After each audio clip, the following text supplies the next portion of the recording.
প্রার্থনাতে আমরা বলি বর্ণাশ্রম উপজীবন বর্ধন নিত্যং পালনীয়। এই বর্ণাশ্রম জীবন আমরা নিত্য পালন করব। তাহলে এখানে প্রশ্ন আসে যে ঠাকুরে এত বর্ণাশ্রমের ব্যাপারটা কেন বলা হচ্ছে? এখানে দুটো কথা আছে। বর্ণযুক্ত আশ্রম সমান বর্ণাশ্রম। বর্ণ মানে কালার, আশ্রম মানে হচ্ছে থাক।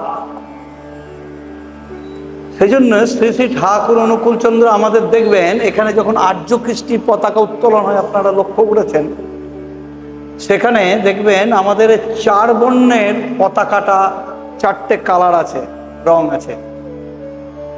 বিপ্রদের জন্য উপরে আছে, বিপ্রদের জন্য কি আছে? সাদা।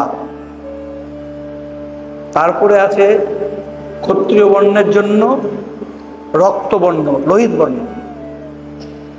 বৈশ্যদের জন্য আছে আমাদের হলুদ বর্ণ, হরিত বর্ণ। আর শূদ্রদের জন্য আছে সবুজ। আর দেখবেন মাঝখানে একটা আমাদের আছে এরকম একটা তীর চিহ্নের মতো আছে, যেটা পরম পুরুষ আমাদের এই চতুর্বর্ণকে পরিচালনা করছেন। তো পরিচালনা করছেন এই চতুর্বর্ণকে, তিনি হচ্ছেন পরম পুরুষ। আর তাই ঠাকুর বর্ণাশ্রমে বলছেন, বর্ণাশ্রম সম্বন্ধে বলতে গিয়ে বলছেন, শূদ্ররাই জাতির চাকা, বৈশ্য যোগায় দেশের টাকা, ক্ষত্রিয়রা রাজার জাত, সবার পূরণ বিপ্রধাত। এই চতুর্বর্ণটাকে যদি আমরা এই সমাজে পরিচালনা করতে পারি, আজকে আমাদের দেখছেন না এই চারিদিকে যে বিশৃঙ্খল হচ্ছে, তার কারণটা হচ্ছে কি আপনারা জানবেন বা খোঁজ নিয়ে দেখবেন, এখানে বর্ণাশ্রম ঠিক নেই। তার কারণ আমাদের যদি এই বর্ণাশ্রম মানে কিন্তু ছবি ছবি নয়। এই যে 4টে বর্ণের কথাটা বলা হলো, 4টে বর্ণের কিন্তু আলাদা গুণ আছে। তার মানে সবুজের যে দরকার নেই তা তো নেই, হলুদের যে দরকার নেই তা তো নেই, সবুজের যে দরকার নেই তা তো নেই, বা লালের যে দরকার নেই তা নেই। প্রত্যেকটা কালারের একটা দরকার আছে।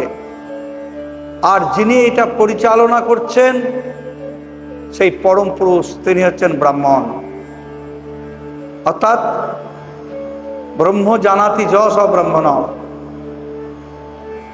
তাই আমরা প্রার্থনায় বলি, সেই ব্রাহ্মণ যিনি তাহাকে জানায় আছেন, তাহাকে আমার অশেষ নমস্কার।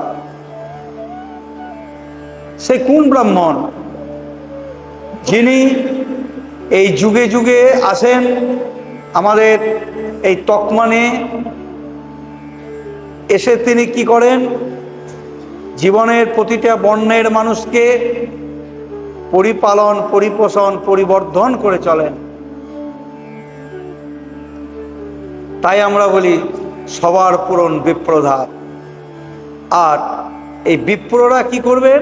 এই চতুর্বর্ণকে পরিচালনা করবেন। তারা কিন্তু জুতো সেলাই থেকে চণ্ডীপাঠ সমস্ত কিছু জানবেন, কিন্তু তারা কিন্তু সব জিনিসটা করিয়ে নেবেন। কারণ আমরা জানি এই বর্ণাশ্রমটা একটা বিজ্ঞান ভিত্তিক। আমাদের যে জিন আছে, জিন হচ্ছে বংশগতির ধারক বাহক। এই জিনের মধ্যে যে ক্রোমোজোম আছে, এই ক্রোমোজোমের মধ্যে যে ডিএনএ আরএনএ আছে, এটা দেখে বোঝা যাবে বর্ণাশ্রম কি এবং কেন।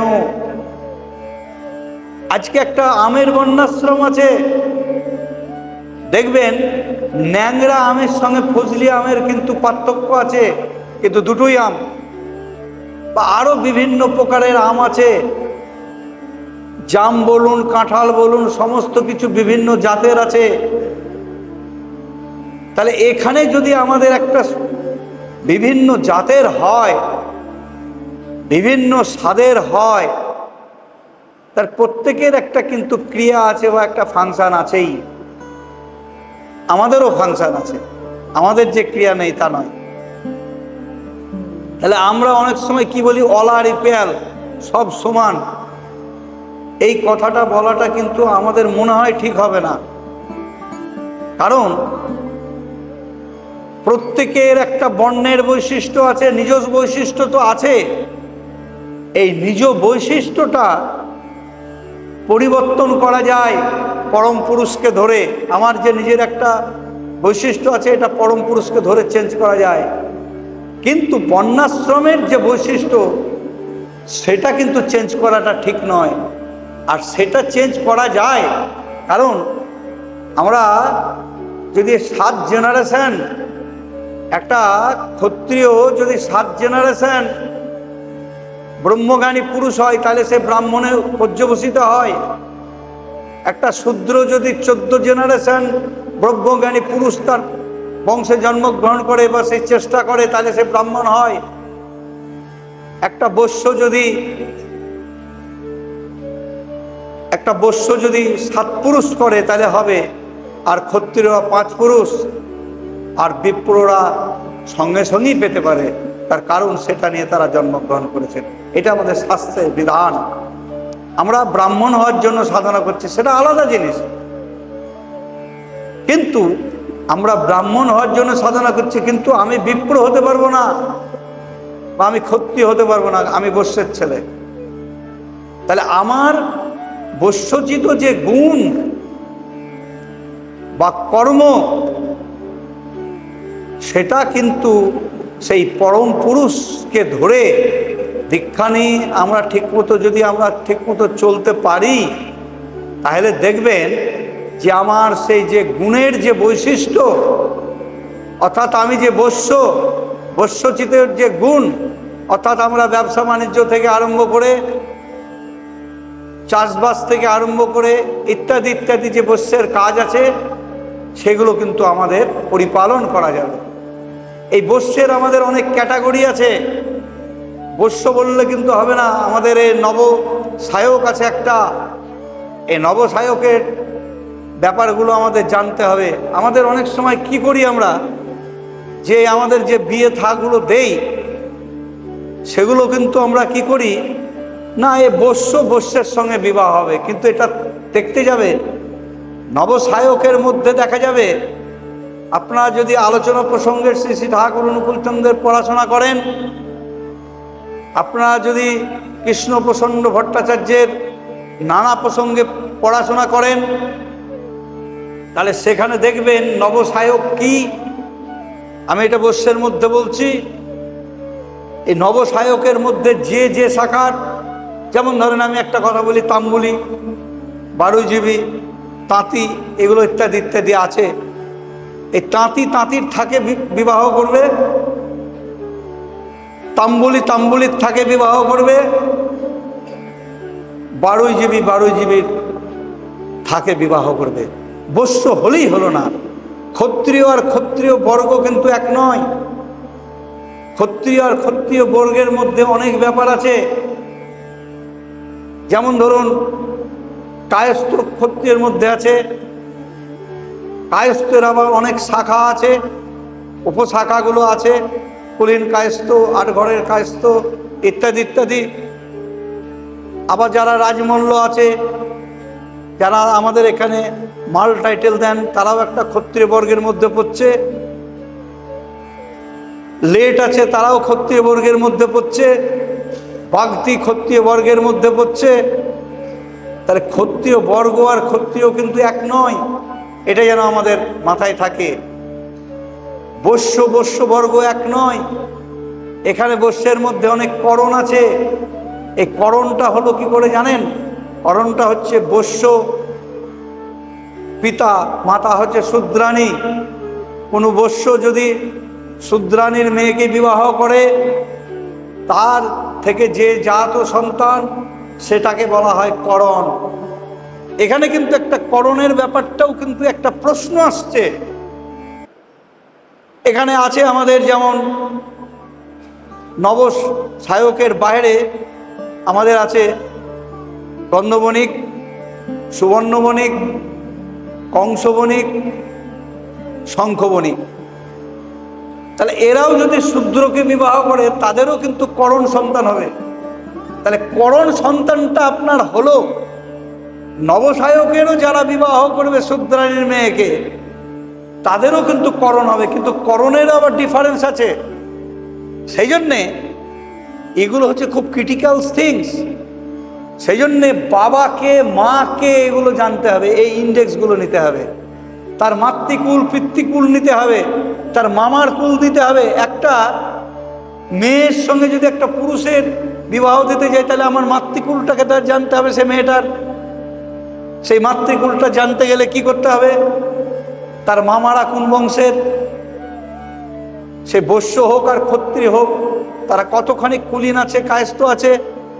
তার কারণ দেখা যাচ্ছে যে এই কায়স্থের মধ্যে যদি ধরুন যারা আছে আমাদের ঘোষ বোস মিত্র, এরা হচ্ছে কুলীন কায়স্থ। এদের ঘরের মেয়েদের সাথে যদি আপনার ওই দাস দত্তদের বিবাহ হয় তাহলে সূক্ষ্ম প্রতিলোম হয়ে যাবে, কিন্তু হবে না, এটা কায়স্থ হলেই হলো না। তাহলে তারা কিন্তু অনুলোম ক্রমে সেখানে কায়স্থের মানে কুলীন কায়স্থর ঘরে বিবাহ দিতে পারে, এটা যেন আমাদের মাথায় থাকে। কায়স্থ মানে সব এক হয়ে গেল, গন্ধমণিক মানে এক হয়ে গেল। গন্ধমণিকের মধ্যেও আবার 4টে থাক আছে, সেটা আমাদেরকে অন্য সময় আলোচনা করার বিষয় আছে। গন্ধমণিক মানে সেই বিবাহ হয়ে গেল তা নয়, সেখানেও আমাদের 4টে থাক আছে। এই থাকগুলো জানতে হবে এবং সেই ফর্মে সেটা পূরণ করতে হবে। কারণ এতটুকু যদি আমাদের ফাঁক থাকে তাহলে বিবাহটা কিন্তু হওয়া খুব মুশকিল। প্রশ্ন আসতে পারে, তাহলে বিবাহটা আমরা করব না? নিশ্চয়ই বিবাহ করব, সেখানে সন্তানাদি নেওয়া যাবে না, পরিষ্কার কথা। আপনারা জানেন আমাদের, আমি সেই দিনে একটা ছেলেকে বলছিলাম, আমাদের পরেশচন্দ্র ঘোড়া ঠাকুরের সঙ্গ করা মানুষ, তার অনেক লেখা বই আছে দেখবেন। এই পরেশচন্দ্র ঘোড়া তিনি ছিলেন বুদ্ধিস্ট, অর্থাৎ বৌদ্ধ।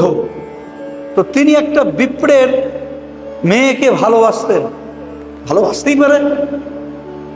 যখন ঠাকুরের এই বর্ণাশ্রমটা জানলেন তখন তিনি তার সঙ্গে ভালোবাসাটা ছেড়ে দিলেন এবং সারা জীবন তিনি আর দ্বার গ্রহণ করেননি, অর্থাৎ উদ্বাহ করেননি। পুরুষরা কখনো বিবাহ করে না, উদ্বাহ করে, পানি বন্ধন করে, হস্তবন্ধন, পানি মানে হাত, তিনি আর করেননি।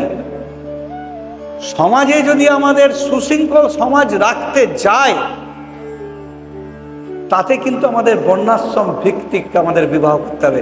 শুধু এটা মানুষের ক্ষেত্রে বর্ণাশ্রম নয়, আপনার কুকুরের ক্ষেত্রে বর্ণাশ্রম আছে। যে সমস্ত শিকারী কুকুর যারা চোর ধরে, ক্রিমিনাল ধরে, আতঙ্কবাদীকে ধরে, তাদের দেখবেন সেই কুকুরের যখন বাবা মা থাকে, অর্থাৎ ফিমেল এবং মেল, তাদের কিন্তু 3 পুরুষের ইন্ডেক্স দেখা হয়, সেখানে কোনো গলদ আছে এখানে দেখা হয়। তাহলে একটা কুকুরের ক্ষেত্রে দেখা হয়, তাহলে আমার মানুষের ক্ষেত্রে কেন দেখা যাবে না? অবশ্যই দেখা উচিত, তা নাহলে কিন্তু সমাজ ভেঙে যাবে। আজকে এই কথাটা কিন্তু অর্জুন বলেছিলেন শ্রীকৃষ্ণকে যে হে সখা, আজকে যদি তুমি এই যুদ্ধ বিগ্রহ করো তাহলে এই ক্ষত্রিয় নারীরা অক্ষত্রিয়ের সঙ্গে বিবাহ করবে, তখন কিন্তু বর্ণ সংকট তৈরি হবে। এটা কিন্তু অর্জুনের মাধ্যম দিয়ে উচ্চারিত হয়েছিল, আর সেইটাই কালক্রমে কিন্তু আজকে আমাদের এই বিভীষিকাগুলো দেখা যাচ্ছে। আমরা আজকে বর্ণাশ্রমগুলো পালন করতে পারছি না, এটা আমাদের সব থেকে দুর্ভাগ্য বিষয়।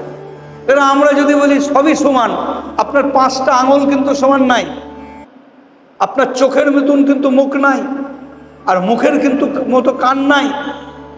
তাহলে প্রত্যেকটাই কিন্তু অঙ্গ প্রত্যঙ্গ, কিন্তু প্রত্যেকের সঙ্গে একটা সামঞ্জস্য, কিন্তু প্রত্যেকটার আকৃতি এবং প্রত্যেকটার ফাংশন আলাদা। তাহলে আমরা এই বর্ণাশ্রমটা হচ্ছে বিজ্ঞান ভিত্তিক, বিজ্ঞান মানে হচ্ছে বিশেষ রূপে জ্ঞান, আর এই বিশেষ জ্ঞানটা যিনি আপ্ত করতে পারেন, রপ্ত করতে পারেন, তিনি হচ্ছেন বিজ্ঞানী, বিশেষ জ্ঞানী। তাহলে সেক্ষেত্রে আমাদের বর্ণাশ্রমটা পালন করা অতি অবশ্যই দরকার। তা নাহলে ঠাকুর বলছেন কার বউ কার ঘরে এলো, সব শিল্প থেমে গেল। এই জিনিসগুলো অর্থাৎ ছন্দপতন হলো, এই জিনিসগুলো কিন্তু আমরা যেন এগুলো না করতে পারি।